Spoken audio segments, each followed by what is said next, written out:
પવિત્ર શ્રાવણ માસ નિમિત્તે રાજ્ય સરકારથી દ્વારા જેમ દર વર્ષે સૂચના આવે છે અને પરિપત્રિત થઈ આવે છે એને ધ્યાને લઈ મોરબી કોર્પોરેશનના કમિશનર તરીકે મેં પણ જાહેરનામું પ્રસિદ્ધ કરી આપેલ છે 329 અને 336ની કલમ હેઠળ અમે ગેરકાયદેસર કતલખાનાઓ પ્લસ માંસ મટનની જે દુકાનો હોય એને સોમવારે અને જન્માષ્ટમીના તહેવાર નિમિત્તે જે તારીખો છે એને ઉલ્લેખીને આખું જાહેરનામું પ્રસિદ્ધ કરી દીધું છે અને એ મુજબ આજે સોમવાર પણ છે અને આજે તમામ દુકાનો બંધ છે અને જે જગ્યાએ આ વસ્તુનું વેચાણ બંધ નથી એ જગ્યાએ અમારી ટીમ જઈ અને એ બંધ પણ કરાવી રહી છે. એટલે કામગીરી ચાલુમાં જ છે. જાહેરનામું પ્રસિદ્ધ થઈ ચૂક્યું છે અને આ કિસ્સામાં અને આ બાબતમાં ચોક્કસ અને ખૂબ કડક હાથે કાર્યવાહી કરવાની રહેતી હોય છે. જી, કાયમી ધોરણે બંધ કરવા માટે એક આખી એસઓપી અને ગાઈડલાઈન સાથે આગળ વધવાનું રહેશે. 336 હેઠળ આપણને કતલખાનાઓ બંધ કરવાની સંપૂર્ણ સત્તા મળેલી જ છે અને એ મુજબની આપણે કાર્યવાહી કોર્પોરેશને કરવાની રહે છે અને એના માટે મારું આયોજન ચાલુમાં જ છે.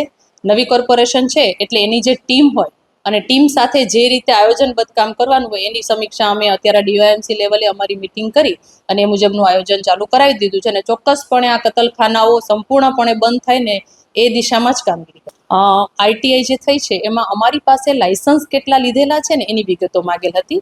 લાયસન્સ એ જિલ્લાના ડેઝિગ્નેટેડ ઓફિસર દ્વારા આપવામાં આવતું હોય છે એટલે જિલ્લાના ડેઝિગ્નેટેડ ઓફિસરનો આંકડો આપને મળી શકે પરંતુ કોર્પોરેશનના ઓફિસમાંથી કોઈ પણ પ્રકારનું લાયસન્સ જ ઇસ્યુ નથી એટલે માહિતી શૂન્ય હતી.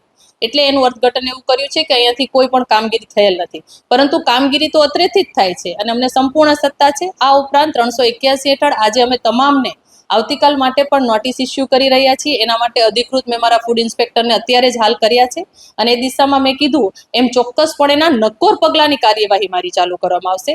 આ કામગીરી જ્યારે પૂર્ણ થશે ત્યારે આનું રિઝલ્ટ પણ ચોક્કસ બતાવશે. જે અત્યારે અમને આવેદન આપવામાં આવ્યું છે એમાં 52 કોર્પોરેટરો એમની સાથે સહમત છીએ.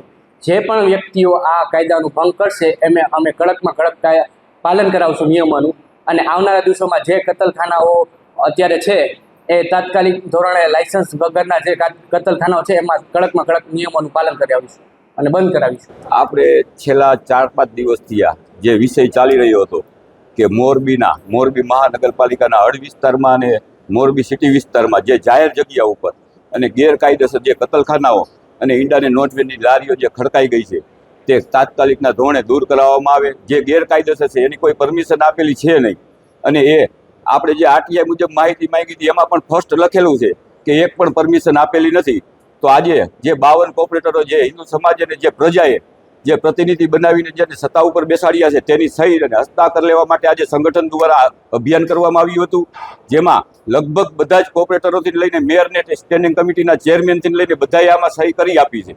જ્યારે બધા જ કોર્પોરેટરો સહમત હોય અને સહી કરી આપતા હોય તો માત્ર ને માત્ર શ્રી કમિશનરશ્રીને શું તકલીફ છે? જો આ હકીકતમાં ગેરવ્યાજબી છે અને ગેરકાયદેસર છે, સરકારનું કે ફર્સ્ટ છે કે પણ કોઈ પણ પરમિશન આપેલી ના હોય તો એને તાત્કાલિકના ધોરણે હટાવવામાં આવે. તો હવે અમે કમિશનરશ્રીને સવાલ પૂછી છીએ અને જવાબ પૂછી છીએ કે ભાઈ તમે કેમ આમાં કાર્યવાહી નથી કરતા? શું આ મોરબીની પ્રજા વિહોણી છે, નાકામી છે કે નાકારી છે? જેનાથી આ જે મોરબીના કોર્પોરેટરો સહી કરી દેતા હોય, મોરબીની પ્રજા જ્યારે સહમત હોય તો તમને શું તકલીફ છે?